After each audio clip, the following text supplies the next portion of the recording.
Greetings, O Seekers of Darkness! It is I, Onyx the Fortuitous, damnable disciple of Bartok the Great. I am here to invite you to see my new movie, Onyx the Fortuitous and the Talisman of Souls. Be sure to get your tickets at Fandango.com and see it when it hits theaters on October 19th. Hey, it's Tal, showrunner of Regarding Dracula. I'm excited to announce that we have a merch store. You can buy Dracula-themed shirts, bookmarks, pins, postcards, and more. Just head to bit.ly/regardingdracula.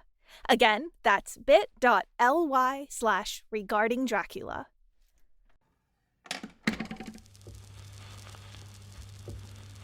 Dr. Seward's diary, 19 September.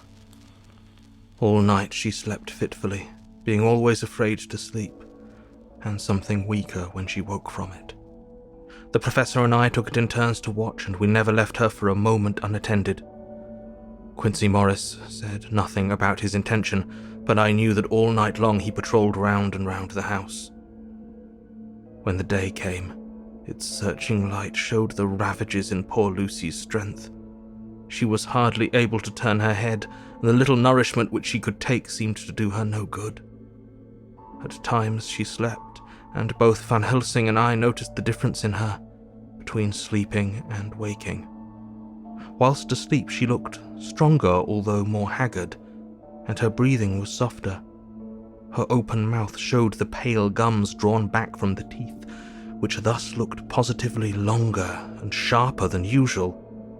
When she woke, the softness of her eyes evidently changed the expression, for she looked her own self, although a dying one.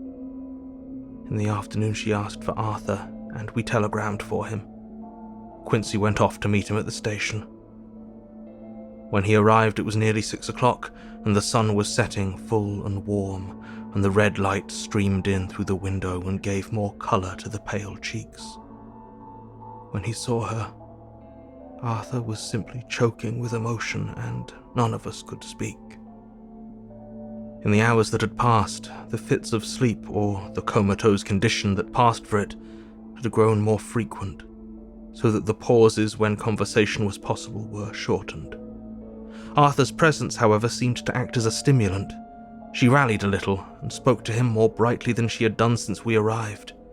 He too pulled himself together, and spoke as cheerily as he could, so that the best was made of everything. It is now nearly 1 o'clock, and he and Van Helsing are sitting with her.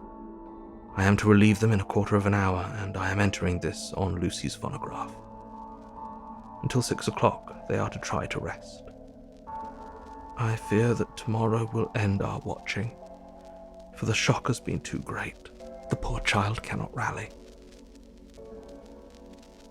God help us all.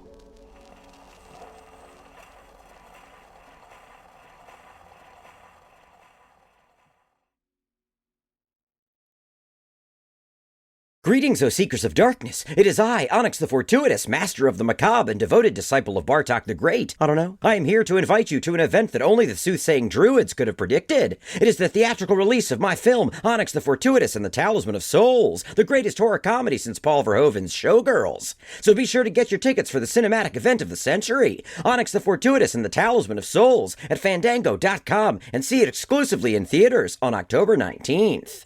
Fandango's pretty cool. Hey, it's Tal, showrunner of Regarding Dracula. I'm excited to announce that we have a merch store. You can buy Dracula-themed shirts, bookmarks, pins, postcards, and more. Just head to bit.ly/regardingdracula. Again, that's bit.ly/regardingdracula.